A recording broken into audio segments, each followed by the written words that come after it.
देखिए, सबसे पहले मैंने एक ब्लैंक कुंडली ले ली। मैं अभी कुछ नहीं जान रहा कि इसमें प्लानेट क्या है, ग्रह कहाँ है, कुछ भी नहीं। केवल मैं लग्न देख रहा हूँ, असेंडेंट देख रहा हूँ। तुला लग्न है, लिब्रा असेंडेंट है। तो सबसे पहले मेरी चीज क्या होगी, मुझे कुछ भी एनालिसिस करना है, चाहे एजुकेशन का, चाहे शिक्षा का, या फिर आपका करियर का। तो मुझे ये जानना जरूरी है कि व्यक्ति है क्या। मैं किस व्यक्ति को सजेस्ट कर रहा हूँ कि उसकी करियर किस फील्ड में होगा, जॉब किस फील्ड में होगी। तो इसके लिए मुझे पहले व्यक्ति को जानना होगा, समझना होगा। और इसलिए एसेंशियली जरूरी है कि मैं असेंडेंट को एक्सप्लेन करूँ। चलिए, मैं यूजली, चूंकि मैं सुबह के बैच में कर चुका हूं, मैं आपको भी कहूंगा कि जैसे जो भी लोग एक्सप्लेन करते हैं, मैं उनके द्वारा बोली हुई चीजें या कीवर्ड्स में नोट कर रहा हूं, ताकि जब हम फाइनल देखें कि कुंडली में क्या हुआ है, किसकी है, तो हम मैच कर सकें। तो आप सभी लोग थोड़ा थोड़ा उसको नोट कर लीजिएगा जब कोई एक्सप्लेन करेगा। चलिए, तो मुझे बताइए, तुला लग्न का लिब्रा असेंडेंट का व्यक्ति है, कैसा होगा, किस तरह का चीजें होंगी, क्या रिप्रेजेंट करता है ये। सर बैलेंस्ड होगा। ये किसने कहा था कि मैं कर रहा हूँ? अगर कोई नहीं कर रहा तो मैं कर सकता हूँ। नहीं, अभी किसने बोला ना? नहीं सर, मैंने बोला था। अच्छा, एक मुझे फुल स्क्रीन है, मुझे नाम नहीं दिखेगा, नाम बता दीजिए। सर अरुणा। ठीक है, चलिए बताइए। ओके सर, जब अगर तुला राशि लगन में है तो जो पर्सन है वो थोड़ा बैलेंस्ड होगा, क्योंकि तुला राशि बैलेंस को रिप्रेजेंट करती है। ठीक और है। सोशल होगा, क्योंकि उसके बाद से जैसे सात नंबर राशि बीच में आती है सर, तो उसके बाद से पूरे सोशलाइजेशन को ज्यादा अपना वो करेगा। और अगर लगन में सर जैसे आपने बोला राहु है तो नहीं थोड़ा है ही नहीं, प्लानेट नहीं है, कोई प्लानेट नहीं है, केवल कोई लग्न है प्लान। मेरे सामने। ये सामने खाली कुंडली है और कुछ नहीं है, मुझे कुछ नहीं पता अभी। Okay sir. जी, बताएं। तुला राशि और क्या क्या बताती है? तब फेमिनिज्म को दिखाती है, थोड़ी इसमें फेमिनिन क्वालिटी हो सकती है सर। और ठीक है। यस सर, दैट्स इट हाँ, सर। अभी कुछ नहीं ओके। ध्यान आ रहा, सॉरी। सर ठीक शुक्र है है, तो ओके। थोड़ा सा सुंदर भी हो सकता है, आप शुक्र समझ है ही लीजिए नहीं, मतलब। शुक्र नहीं है, नहीं तुला है मतलब केवल। राशि तुला की है ना सर, हाँ, तुला तो की आपके आपके राशि है। लिब्रा में जो हमने चीजें समझी है ना राशियों में, या फिर आपकी बुक में जो है, उसमें कीवर्ड्स क्या क्या है, तुला के लिब्रा के कीवर्ड्स बताइए, किसी को याद है? हाँ मुझे सर। बताइए। सर मुझे भी याद है। चलिए, आप ही बताइए पहले।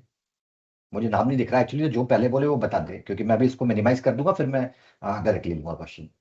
बताइए। सर अगर हम तुला राशि की बात करें तो बेसिकली तुला राशि जो होता है सर, संतुलन को दिखाता है, जो बैलेंस होता है हमारा, नेगोशिएशन को दिखाता है, अट्रैक्शन ठीक उसमें काफी होता है, और ठीक न्यायप्रिय भी होती है सर वो एट द सेम टाइम, उसको न्याय भी ठीक है। पसंद है, और ठीक बुद्धि भी है। उसकी अच्छी है। मूवेबल साइन है सर वो, तो उसको चीजें जो है वो मतलब एडजस्टिंग नेचर हो जाता है एक तरीके से, मूवेबल है तो। ठीक है। चलिए, कुछ कीवर्ड्स में ऐड कर देता हूँ। सर चलिए, हाँ, पहले आप बोल दीजिए, आपको क्या क्या याद है। जैसे सर मतलब ये राशि जो है इसको मतलब अकेलापन जो है सूट नहीं करता, सोशल मतलब सोशल टाइप का वर्क होता है ना इनका। और मतलब ये दूसरों को खुश करने के लिए ये भी एक वर्ड था सर बुक के अंदर कि ये थोड़ा मतलब दूसरों के बारे में ज्यादा सोचता है। ठीक है। और इसका मतलब बॉडी से भी कनेक्शन बताना है सर? नहीं नहीं, अच्छा हो ये गया। केवल नेचर से। निगोशिएटर भी अच्छे हो सकते हैं, निगोशिएशन भी बताती है और लग्जरी बताती है, वैसे तो डायरेक्शन उसकी वेस्ट ठीक है है। जो।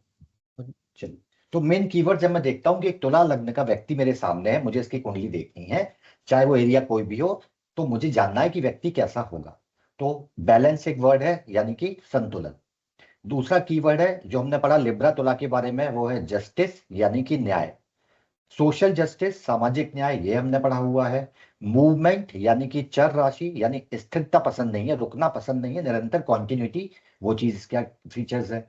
ठीक है। आउटवर्ड पर्सनालिटी है, चूंकि सोशल है तो मैं उसको आउटवर्ड कह लेता हूं, या लोगों से मेल जुलाव होना, लोगों से रिलेशन बनाना, ये थोड़ा सा कोर मिल जाता है इन चीजों को। नेगोशिएशन स्किल, बातचीत की स्किल अच्छी होती है।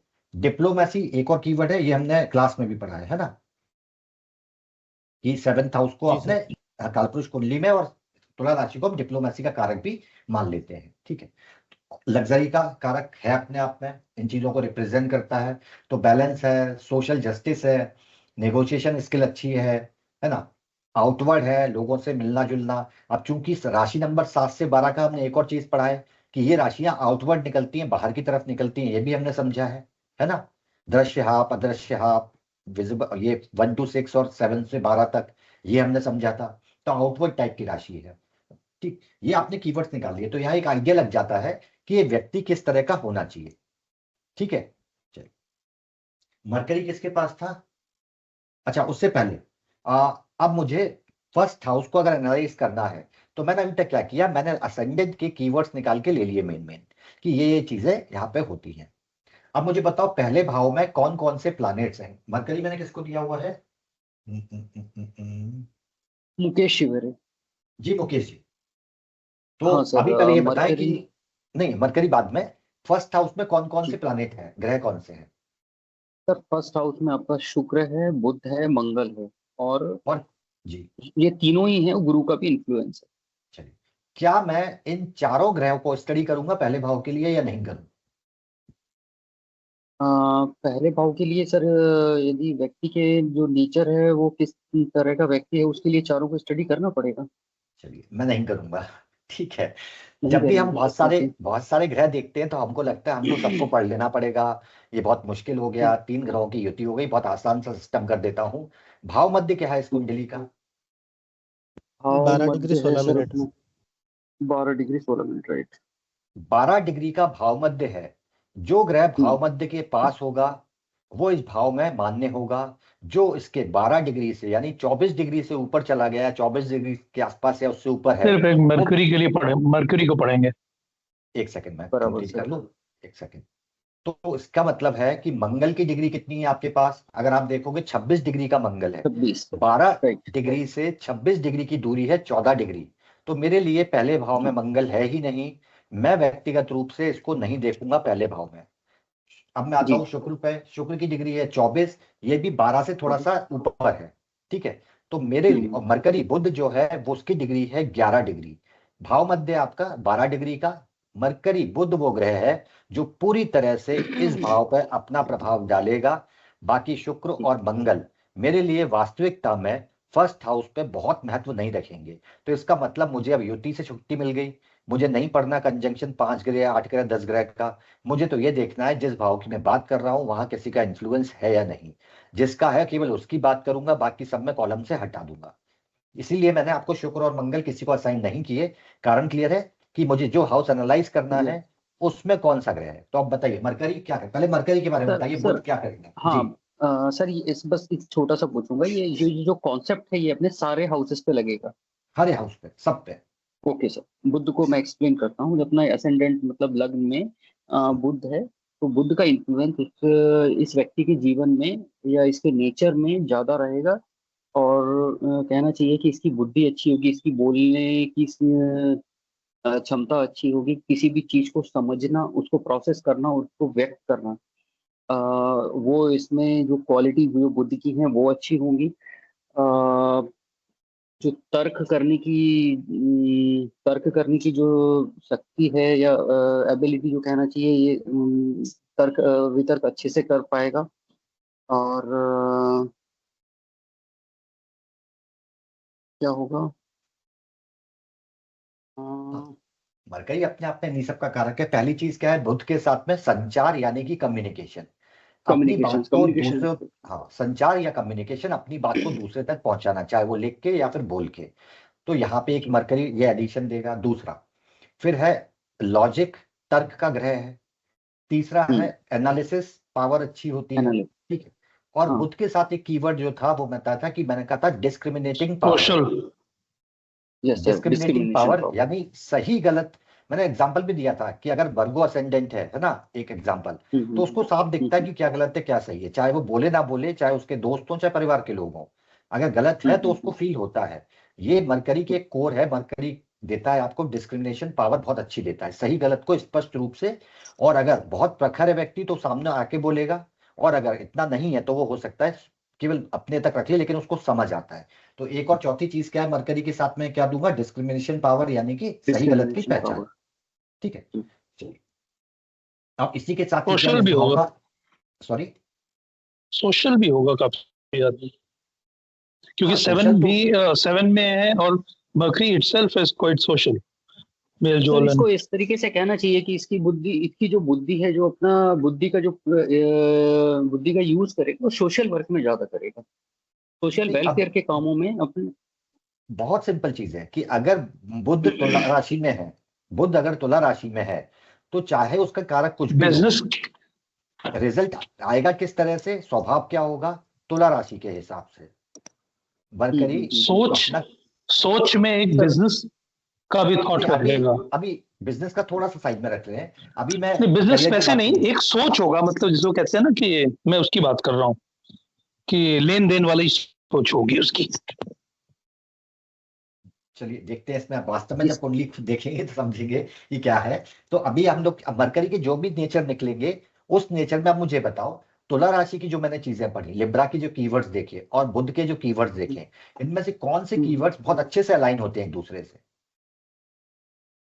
सर इसको जैसे एनालिटिकल पावर इसकी अच्छी होगी, नहीं, वो एनालिसिस तो अच्छे मरकरी, अच्छे हाँ से। वो तो मरकरी का कारक हो गया।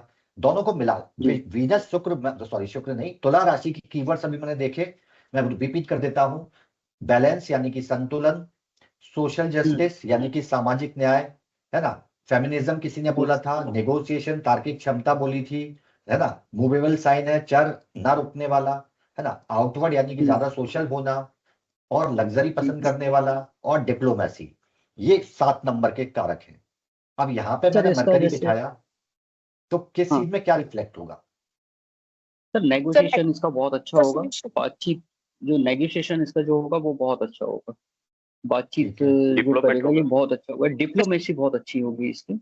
और जो ठीक है, मेल जुला, जो लोगों से मिलना जुलना है, ये दोनों दोनों का कॉमन है, ये इसमें बहुत अच्छा होगा।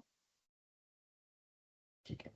यानी अभी एक छोटा आइडिया मैं लगा सकता हूँ कि व्यक्ति तुला लग्न का है और साथ में मरकरी है, तो बेसिकली कम्युनिकेशन पावर का एक बहुत अच्छा रोल होगा इसमें, है ना, संचार के लेके, ये तो यस इसका सर। बेस्ट नेगोशिएशन होगा, अच्छा ये हो बेस्ट सकता होगा है। सर कम्युनिकेशन बेस्ट है, और बिल्कुल। सर न्यायप्रिय है at the same time. Sir अगर हम इसकी राशि भी देखें, मतलब तुला राशि को देखें तो रजस में आता है ना सर ये, तो उसमें परिवर्तनशीलता भी है चेंज करने का, तो सर ये मैनिपुलेटिव टैक्टिक्स भी अच्छी अपना सकता है किसी को अगर तुला उसको राशि, इन्फ्लुएंस करना है तो। तुला राशि है बुध और जस्टिस की, तुला मिलके। तुला राशि है जस्टिस की, और मरकरी है डिस्क्रिमिनेशन, सही गलत की पहचान। क्या ये मैच होता है? बिल्कुल है ना? जस्टिस और यानी जी सर। डिस्क्रिमिनेशन हो गया।